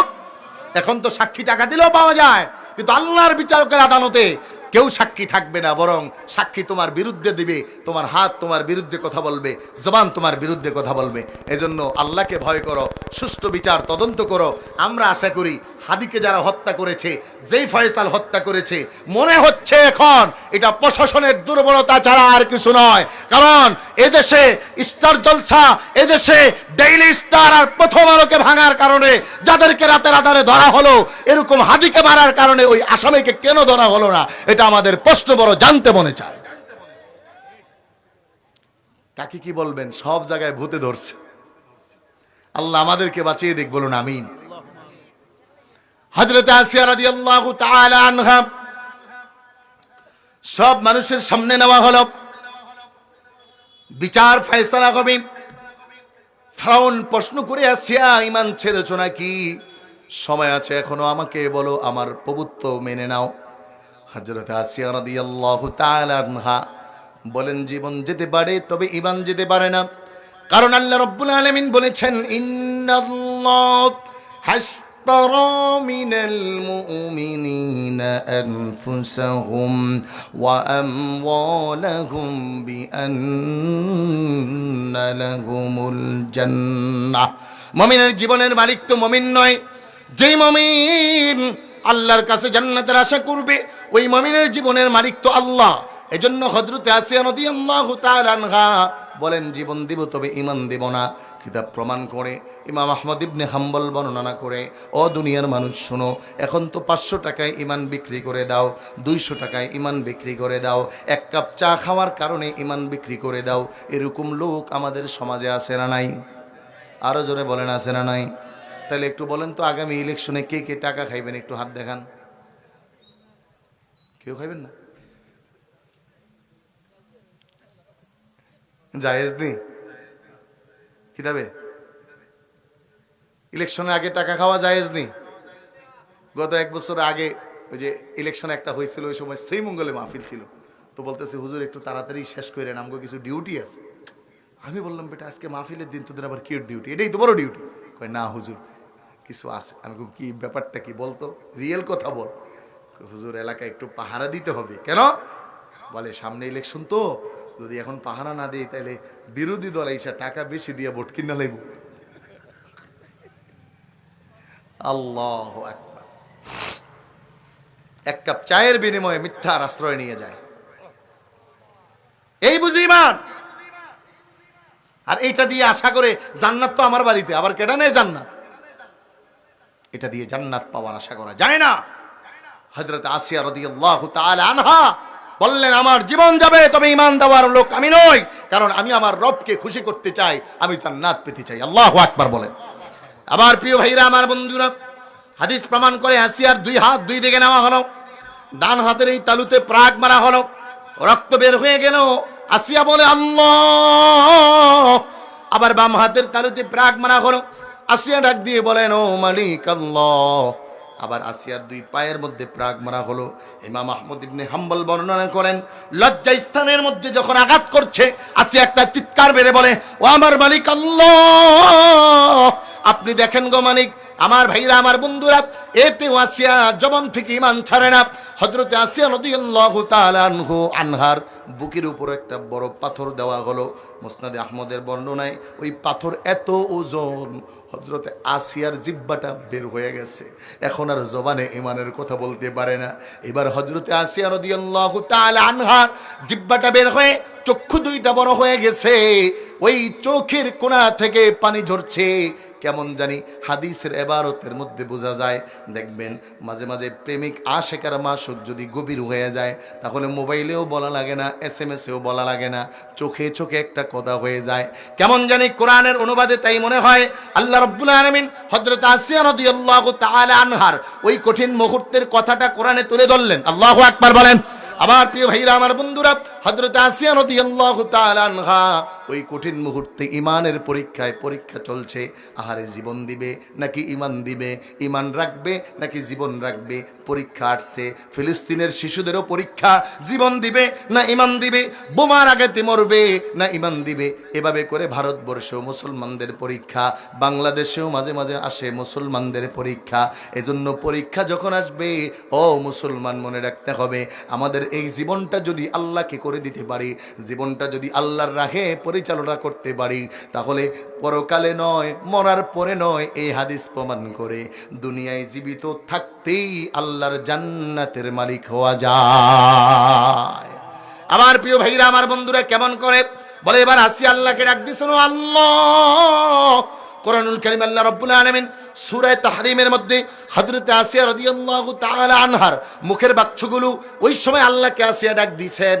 কোরআনুল কারীম আল্লাহ তুলে ধরলেন, ওয়া দারাবাল্লাহু মাসালাল লিল্লাযীনা কাফারু ইমরাআতা নূহ ওয়া ইমরাআতা লূত। আল্লাহ রাব্বুল আলামিন জানায়, ওয়া মারইয়াম ইবনাত ইমরান আল্লাতী أحسنت فرجها فنفخنا فيها من روحنا وصدقت بكلمات ربها وكتبه وكانت من القانتين।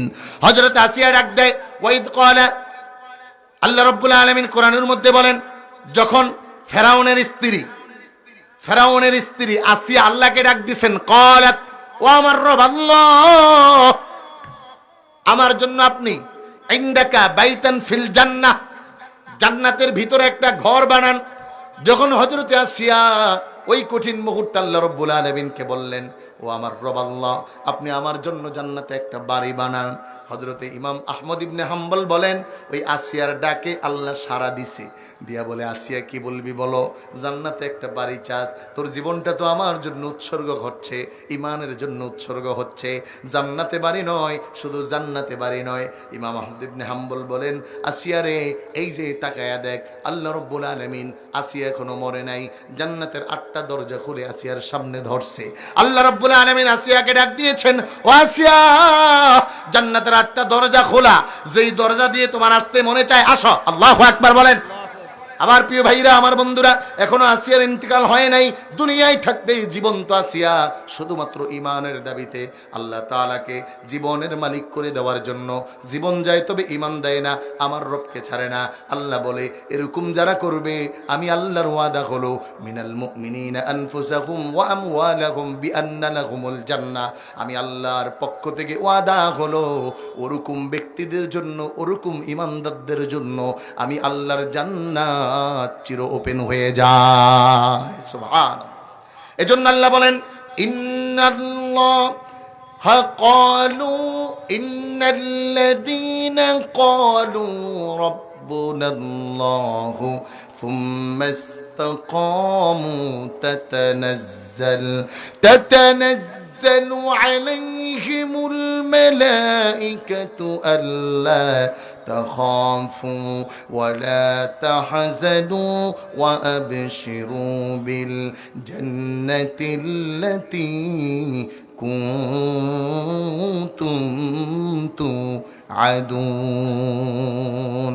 যারা বলে ক্বালু রাব্বুনাল্লাহ, আমার জীবনের সব একদিকে, আমার রব আল্লাহ একদিকে, তার আদেশ আর নিষেধ একদিকে, এটা যারা মানবে, যারা পায়রুটি দিবে আল্লাহর ওয়াদা, তারা দুনিয়ায় থাকতেই জান্নাতের টিকিট পেয়ে যাবে। সুবহানাল্লাহ, সুবহানাল্লাহ। কি ভাই, তাহলে আমাদের জীবনের মালিক কে? বলেন তো, জীবনটা কার মতো চালাতে হবে? তাহলে নেতার ডাকে আমরা গেলাম মিছিল আর মিটিংয়ে, আর আল্লাহ ডাকতেছে আল্লাহু আকবার, আসরের নামাজ পড়তে আসো, তখন এই নেতার মিছিলে থাকা ফরজ নাকি মসজিদে আল্লাহর ডাকে যাওয়া ফরজ? আল্লাহর ডাকে যাওয়া। কি তা জোরে কইন, জাননি? আল্লাহু আকবার। এজন্য বলে, নামাজকে বলো না কাজ আছে, তুমি কাজকে বলো তোমার নামাজ আছে। নামাজকে বলো না কাজ আছে, তুমি কাজকে বলো তোমার নামাজ আছে। কথা বলো ঠিক না? কারণ আল্লাহর আইন সবার আগে। আমার নেতা, আমার নেত্রী, আমার দল, আমার দেশ, আমার বাড়ি, আমার ঘর, আমার ক্ষমতা, আমার পাওয়ার, আমার দুনিয়া, আমার ব্যবসা, আমার বাণিজ্য, সব কিছুর আগে আল্লাহর আদেশ, আল্লাহর পাওয়া। তাইলে জান্নাতের আশা করা যায়। কারণ এই জীবনের মালিক কে? এক সেকেন্ডে তো নাই করে দিতে পারে। এত পালোয়ান, কিন্তু এই পালোয়ানগিরি তো আর থাকে না। সামান্য একটু যদি আপনার পেটটা খারাপ হয়, টয়লেটে 4-5 বার আসা যাওয়া করেন, আর আসেনি শক্তি শরীরে? পালোয়ান কয়ে গেছি, 3 জনে ধরে উঠানো লাগে। এজন্য রব বলেন ওয়াখালিকাল ইনসানু দাঈফা, দুর্বল করে বানিয়েছি, আমাকে ভুলে যাইস না। জান্নাত যেহেতু পাইতেই চাস, জান্নাত যেহেতু নিতেই হবে, তাহলে তোমার জীবনটা আমার মতো চালায়ও না। তাহলে এবার যুবক ভাইরা বুঝে দেখলে বলেন তো, ফজরের আজানের সময় কম্বলের নিচে শুয়ে থাকা যাবে নি? তাহলে এই জীবন দিয়ে নাচ গান করা যাবে? গায়ে হলুদের অনুষ্ঠান কথা বলেন, কি হয় না এলাকায়? হয়নি? খুব মুসিবত। আমার ঢাকার মসজিদে এই ওয়াজ করছি, আর একজন মুসল্লি এসে বলতেছে, হুজুর কি করব আমরা, পোলাপান মানুষ একটু করতে চায়, না দিলে কি আর হয়? আমি বললাম, চাচা কি করবে ফেরেশতারা? কবরে যাওয়ার পরে হকি স্টিকটা গিলে বইয়ে থাকবো, আপনার একটু না মানলে কি হয়? কথা বুঝেন নাই? যেহেতু আপনি বলতেছেন একটু একটু দুষ্টামি না করলে কি হয়, তাহলে ঠিক আছে, ফেরেশতারা কইব না যে চাচা আহেন, এতদিন পরে আইছেন, কোনো বাড়ি মুড়ি খান নাই, তাহলে একটু দেখি আপনারা কি চাই, দেখে লাভ আছে? একটু বাড়ি না দিলে কি আর আম গইব? একটু বাড়ি দিই, তখন কি করবে? বলে হুজুর কথা শুনে না। কথা শুনবে না মানে আপনার খায়, আপনার পরে, আপনার ঘরে থাকে, আবার কথা শুনবে না কেমনে? এজন্য সতর্ক হতে হবে। জীবন চাইলে যেমন তেমন চালানো যায় না। দুনিয়াটা মস্ত বড় খাও দাও ফুর্তি করে, এটার নামে জীবন নয়। জীবনে একটা উদ্দেশ্য আছে, লক্ষ্য আছে, চিন্তা আছে, ব্যক্তি আছে। কিন্তু শুধু যদি দুনিয়ার পিছনে ছুটো, তাহলে এই জীবনের কোনো দাম নাই। আল্লামা ইবনে কাইয়্যিম বলেন, শোনো দুনিয়ার মানুষ, যদি শুধুমাত্র দুনিয়ার পিছনে ছুটে যাও, শুধুমাত্র তোমার এই জীবনের পিছনে ছুটে যাও, তাহলে তোমার জীবনটা হবে এমন, মা মাদা ফিদ দুনিয়া আহলামুন ওয়া মা বাকিয়া মিনহা আবকা আল ওয়াক্তু বাইনাহুমা দাই ওয়া মান ইয়াসহাবিদ দুনিয়া ইয়াকুন মিসলা কাবিদিন খানাতহু ফুরুজুল আসাবি। যারা দুনিয়ার জন্য পাগল হয়ে যায়, নিজের স্বাস্থ্যকে গঠন করে, অট্টালিকা বানায়, গাড়ি করে, বাড়ি করে, বলেন তো দুনিয়ায় এমন কোন ব্যক্তি গেছেনি যেই মানুষটা তার 5তলা আর 10তলা বাড়িটা কবরে নিছে?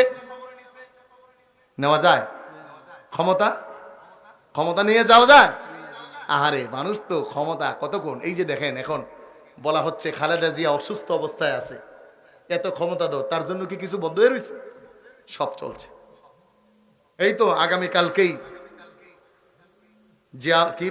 তারেক রহমান সাহেব দেশে আসতেছেন। ইতিমধ্যে আজকে খবর পাইলাম ঢাকা ইতিমধ্যে ব্লক, সব রাস্তায় জেমে পড়ে গেছে। এখন টেনশনে আছি, কালকে তো ঢাকা যায় কিশোরগঞ্জ মাহফিল করতে হবে। আমার ভাইরা, দুনিয়া কারো জন্য বসে থাকে না। এরশাদ মারা গেছে, এরশাদের সব শেষ। এদেশে যত ক্ষমতাবান হোক আর যত কম ক্ষমতার লোক হোক, ওই 3.5 হাত কবরে কাফনের কাপড় ছাড়া আর কিছু নেওয়ার সুযোগ নাই। ইবনে কাইয়্যিম বলেন, দুনিয়াকে যত ধরো, দুনিয়া তোমাকে ধরবে না। দুনিয়া তোমাকে ধরবে না। এই দুনিয়া তোমার শেষ সময়, সে বলবে টাটা বাই বাই, আমি তোমার থেকে বিদায় নিচ্ছি। যেমন করে 2 হাত দিয়ে এই আঙ্গুলে এমন করে কোষ বানায় পানি উঠাও, কিছুক্ষণ পরে দেখবা এই তোমার কোষের পানিগুলো পড়ে গেছে। তো ইবনে কাইয়্যিম বলেন যে যেই আঙ্গুল তোমাকে পানি উঠাইতে সহযোগিতা করলো, এই আঙ্গুল ফাঁক দিয়ে আবার পানিগুলো ছেড়ে দিল, পানি আর আটকিয়ে রাখতে পারো না। যেইভাবে দুনিয়াকে ধরো, এই দুনিয়া থাকবে না, দুনিয়া তোমাকে টাটা বাই বাই বলে চলে যাবে। এই জন্য বলেন তো, আমাদের এই জীবনের মালিক কে? আল্লাহর মতো করে জীবন চালানো যাবে নি ভাই? পরিচালনা করা যাবে তো ইনশাআল্লাহ? একটু জিকির করুন, লা ইলাহা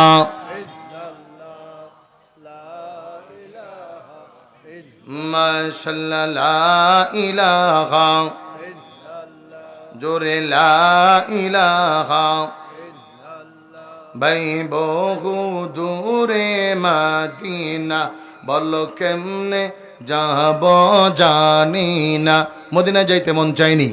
কার কার চাই দুইটা হাত একটু উঁচু করুন। সবাই সবাই আওয়াজ করে বলেন আল্লাহ। আর একটু জোরে বলেন আল্লাহ। আমাদেরকে মক্কা মদিনার মুসাফির না বানিয়ে কবরে নিয়েন না। বলেন আমিন।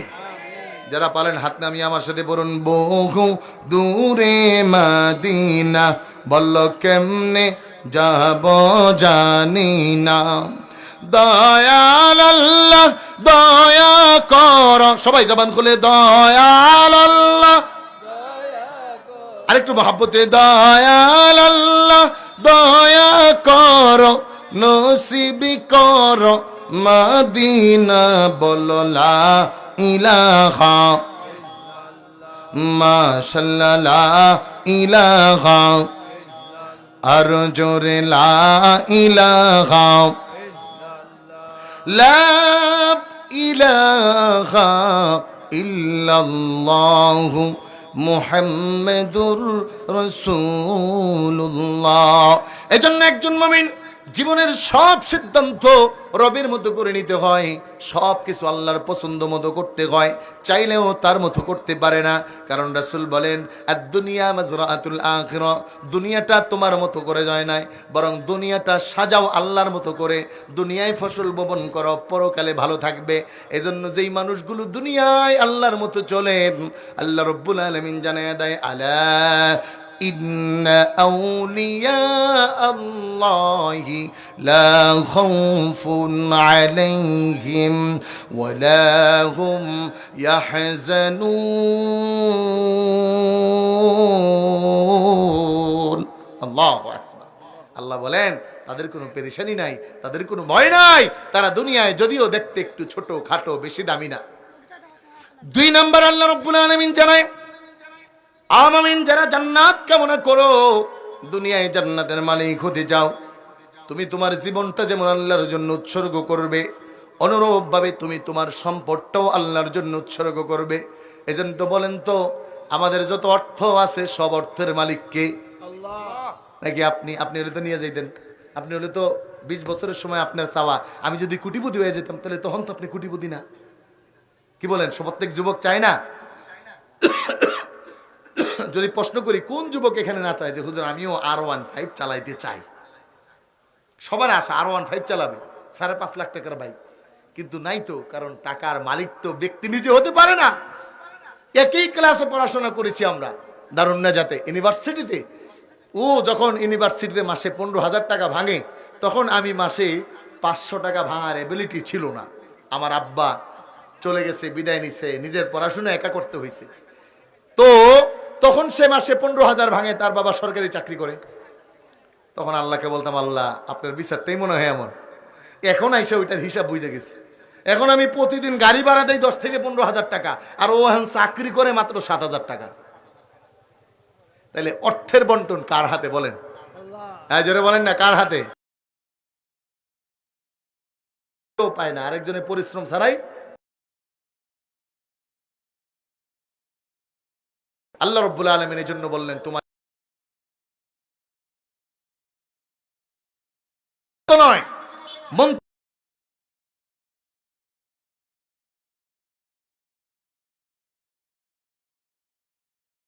ব্যয় করবা, মন চাইছেই একটা কর। আমাদের দেশে তো আর এখন আইন নাই, বিচারও নাই। ঢাকা শহরে আমরা যেখানে থাকি, আমার বাসা ক্যান্টনমেন্টের পাশে, বনানী গুলশান এরিয়া, এগুলো সব আশেপাশে। তো যখন রাতের ঢাকা হয়, তখন আমার দেশের সোনার লিজেন্ড যারা আছেন, একদম আপকামিং লেভেলের যারা নাগরিক ঢাকার, আমরা যারাদেরকে আল্ট্রা মডার্ন বলি, প্রথম শ্রেণীর নাগরিক, তাদের মেয়েরা টাইট ফিট জামা পরে মদের বোতল হাতে নিয়ে রাস্তায় বের হয়, গাড়ির মধ্যে মদের বোতল নিয়ে বের হয়, আর বলে এটা আমাদের অধিকার। কি বলেন? বলে না? আছে না? নাই আছে। সমাজে অনেক ভাইরাল হয়, অনেক ভিডিও দেখবেন ফেসবুকে ভাইরাল হয়। সম্মানিত ভাইরা আমার, না, মুমিনের ব্যক্তি অধিকার বলতে কিছু নয়। মুমিনের অধিকার ওইটা যেটা আল্লাহ বলে দিচ্ছে। কারণ মুমিনের ব্যক্তি অধিকার না থাকার কারণেই আল্লাহ তাআলার কাছে মুমিনের দাম কাবার চেয়ে বেশি। মুনাফিক যারা ইহুদি, নাস্তিক, নাসারা, বৌদ্ধ, খ্রিস্টান, হিন্দু, এদের কোনো বিচার ব্যবস্থা নাই। এরা কাউকে মানে না এবং তারা কারো মানার ধারধারিও নয়। কিন্তু মুমিনের জীবন এমন নয়। মুমিনের জীবন হলো আল্লাহর মতো করে সাজবে। মুমিন রং পাবে আল্লাহর রঙে। এজন্য কোরআনুল কারীমের মধ্যে আল্লাহ বলায়, সিবগাতাল্লাহি ওয়া মান আহসানু মিনাল্লাহি সিবগা। ও দুনিয়ার মানুষ, আল্লাহর রঙে রঙিন হয়ে যাও, আল্লাহর রঙে রঙিন হয়ে যাও। মুমিনের রঙের জন্য আল্লাহর মতো করে, যেমন মুমিনের জীবন আল্লাহ, অনুরূপ মুমিনের সম্পদটাও আল্লাহর। আবার ভাইয়া আমার বন্ধুরা, কেমন করে সম্পদের মালিক আল্লাহকে করা যায়? আর যেই বান্দা আল্লাহকে তার সম্পদের মালিক বানাবে, আল্লাহর ওয়াদা হলো ওই বান্দার জন্য দুনিয়ায় জান্নাতের ফয়সালা করে দিবেন। মাত্র 10 মিনিটের মধ্যে আমি সমাপ্ত করব। আল্লাহর হাবিবের সাহাবী হযরত শেরে খোদা হযরত আলী রাদিয়াল্লাহু তাআলা আন 3 দিন যাবত ফাতেমার ঘরে কোনো খাবার চলে না। ফাতেমা রাদিয়াল্লাহু তাআলা আনহার চুলার মধ্যে আগুন ধরে না। হযরত আলীকে ফাতেমা রাদিয়াল্লাহু তাআলা আনহা একটা চাদর দিয়ে বললেন, যাও আলী, এটা বাজারে বিক্রি করে দাও। হাদিস প্রমাণ করে হাসান আর হুসাইন রাদিয়াল্লাহু তাআলা আনহুমা হযরতে ফাতিমাতুজ জোহরা রাদিয়াল্লাহু তাআলা আনহাকে যখন বারবার খাবারের জন্য তাকাজা দিচ্ছিলেন, তিনি বললেন, যাও তোমার নানার কাছে চলে যাও। কারণ রাসূলুল্লাহর হাদিসের জীবনের মধ্যে পাওয়া যায়, যেই মানুষটা ক্ষুধার্ত অবস্থায় রাসূলুল্লাহর চেহারা দেখতেন, ওই মানুষটার ক্ষুধা নিবারণ হয়ে যেত। আল্লাহু আকবার। নবীর চেহারা দেখলেই ক্ষুধা চলে যেত। হযরতে হাসান এবং হুসাইন রাদিয়াল্লাহু তাআলা আনহুমা, তারা দুইজন রাসূলের কাছে গেলে নবীজি আমার জান্নাত থেকে আঙ্গুরের ঠোকনা দিয়ে দেয়। আল্লাহু আকবার বলেন। হযরতে হাসান আর হুসাইন রাসূলুল্লাহর কাছে চলে আসলেন। ফাতেমাতুজ জোহরা রাদিয়াল্লাহু তাআলা আনহা আলীকে পাঠালেন, আলী রে, বাজারে বিক্রি করে কিছু কিনে নিয়ে আসো, আর ক্ষুধার যন্ত্রণা সহ্য হয় না। হযরত আলী রাদিয়াল্লাহু তাআলা আনহা ওই ছিঁড়া চাদরটা নিয়ে বাজারে গেলেন, বিক্রি করলেন। বলেন কয় দিরহাম? 6 দিরহাম নিয়ে রওনা করেছেন। বাজারের অপর প্রান্তে যাবেন, কিছু খাবার ক্রয় করবেন। সামনে প্রতিমধ্যে রাস্তার মধ্যে ভিক্ষুক এসে দাঁড়িয়েছে, ভাই আমাকে কিছু দাও, আমি আজকে কতদিন যাবত ক্ষুধার্ত, কোনো খাবার পাই না। হযরত আলী রাদিয়াল্লাহু তাআলা আনহু দেরি করলেন না, 6 দিরহাম ধরে আল্লাহর জন্য দিয়ে দিলেন। কিতাব প্রমাণ করে আল্লাহ রব্বুল আলামিন, আরশের মালিক, জমিনের মালিক, কায়নাতের মালিক, এইটা দেখা বড় পছন্দ হয়ে গেছে, বড় ভালো লেগে গেছে আল্লাহর। আল্লাহ রব্বুল আলামিন 2 জন ফেরেশতা পাঠালেন, যাও হযরত আলীকে একটা ব্যবস্থা করে দাও। কিতাবের মধ্যে লেখে হযরত আলী রাদিয়াল্লাহু তাআলা আনহু যখন 6 দিরহাম ওই ভিক্ষুককে দান করে বাড়িতে রওনা করেছেন, প্রতিমধ্যে 2 জন ব্যক্তি একটা বাছুর নিয়ে এসে আলীকে জিজ্ঞাসা করে, ভাই এটা কিনবেন নাকি? আলী বলে, ভাই আমি তো খালি, কারণ আগে ছিলাম খালি, বিক্রি করার পরে 6 দিরহাম পাইছি, দিয়া হইছি খালি, কেমন করে কিনবো? ফেরেশতা 2 জন বলে, যদি আপনি নেন আমরা আপনাকে বাকিতে দিতে রাজি আছি। হযরত আলী রাদিয়াল্লাহু তাআলা আনহু বললেন, তাহলে দেওয়া যায় কত টাকা? 100 দিরহাম দাম করা হলো। এইটা নিয়ে হযরত আলী রাদিয়াল্লাহু তাআলা আনহু বাজারে আবার বিক্রি করার জন্য রওনা করলেন। রব্বুল আলামিন আবার 2 জন ফেরেশতা পাঠালেন, যাও আলীর কাছ থেকে পশুটা ক্রয় করে নিয়ে আসো। দীর্ঘ হাদিস কিতাব বলে 160 দিরহামে তারা ক্রয় করলেন। এবার হযরত আলী রাদিয়াল্লাহু তাআলা আনহু 100 দিরহাম পাওনাদার পরিশোধ করলেন। দিয়েছিলেন মাত্র কয় দিরহাম? জোরে বলেন কয় দিরহাম? 6 দিরহাম। জোরে কোন কয় দিরহাম? কোরআনুল কারীমের মধ্যে আল্লাহ বলেন, মান জাআ বিল হাসানাতি ফালাহু 10 আমসালিহা ওয়া মান জাআ বিস সাইয়্যিআতি ফালা ইউজজা ইল্লা মিথিলাহা। আল্লাহ বলেন, যদি কোনো মুমিন আমার রাস্তায় 1 দিরহাম দান করে, আমি তাকে 1-এর বদলে মিনিমাম 10 দেই। হযরত আলী 6 দিরহাম দান করছে, 160 দিরহাম থেকে 100 দিরহাম পরিশোধ করছে। হাতে আছে কয় দিরহাম? দিছে 6, পাইছে কত? আরো জোরে কোন দিছে 6 পাইছে কত? এজন্য রাবিয়া বসরির ঘটনায় পাওয়া যায়, রাবিয়া বসরি একদিন তার 2টা রুটি আর তার দাসীর 1টা রুটি, 3টা রুটি ভাগে ভিক্ষু খেয়ে চাইছে, কয় দেন। রাবিয়া কয় সবটি দিয়ে দাও। দাসী কয় কট, ক্ষুধা লাগছে, আমি খাবো না, আপনি না খাইলেন। কয় দেখ, আল্লাহর ওয়াদা আছে তো, বেশি পাওয়ার আশায় দিতেছি। 3টা দিয়ে বয়ে রয়েছে। কিছুক্ষণ পরে হাদিয়া আসছে, রাবিয়া বসরির রুটি গুনতেছে 1 2 3 4 5 6, গুইনা দেখে 18টা। কয়টা? কয় এটা আমার না, রুটি লইয়া যান। সুবহানাল্লাহ। এখন দাসী কয় 3টা ছিল, ওইটাও দিলেন। আইলো 18টা, এইটাও দিয়ে দিলেন, আপনার নাতে কি খামু কি? কপ দেরি করো, আল্লাহর ওয়াদা 1 এ 10, তাহলে দিছি কয়টা? 3টা। 30টা যতক্ষণ না হইব ওইটা আমার না, ওইটাই আমার রুটি, যেটা 30টা। আল্লাহু আকবার। হযরত আলী রাদিয়াল্লাহু তাআলা আনহু 60 দিরহাম হাতে নিয়ে ঘরে গেলেন। ফাতেমা আর আলী দুইজন রওনা করলেন বিশ্বনবীর দরবারে। রাসূলুল্লাহ দূর থেকে দেখে আসতেছেন। আলী আর ফাতেমাকে ব্যাপারটা গিয়ে আজকে যাওয়ার আগেই দিয়ে নবীজি হাসতেছে। নবীজির সামনে গিয়ে সালাম, আসসালাতু ওয়াসসালামু আলাইকা ইয়া রাসূলুল্লাহ। আপনাদের খারাপ লাগতেছে? মাত্র 5 মিনিট টাইমের মধ্যে শেষ করতে হবে। আমার ভাইরা, আমার বন্ধুরা, হযরত আলী রাদিয়াল্লাহু তাআলা আনহু সালাম দিয়ে ঢুকলেন। নবী গো, হাসতেছেন কেন? নবী কই, কেন আসছো আগে বলো।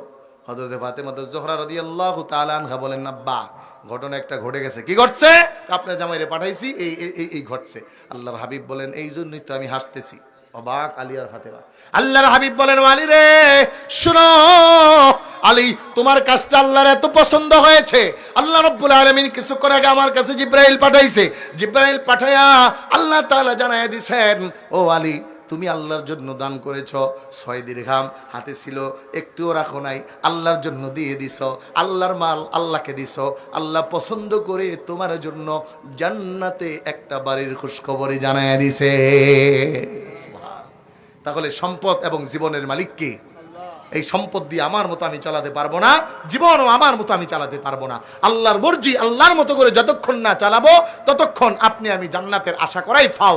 আর এই দুইটা যদি ঠিক মতো চলে তাইলে জান্নাতের আশা করা যায়। এজন্য আল্লাহওয়ালা যারা হয়ে যায় তারা তাদের মতো চলে না, আল্লাহর কাম হার হামেশা আল্লাহর মতো চালায়। আর আল্লাহর মতো চলা যায় কখন? যখন শরীয়ত অনুযায়ী চলে, রাসূলুল্লাহর সুন্নাত তরিকায় চলে, উলামায়ে আহলে হকের তরিকায় চলে, আল্লাহ ওয়ালাদের পথ এবং মতে চলা যায়, তখনই আল্লাহ তাআলার কাছে প্রিয় হওয়া যায়। সম্মানিত হাজিরিন, আমি আর আমার আলোচনাকে বাড়াবো না। আবার যদি সুযোগ হয় আলোচনায় আসবো, তাফসীর নিয়ে বসবো, তাফসীর এবং মুযাকারা করব।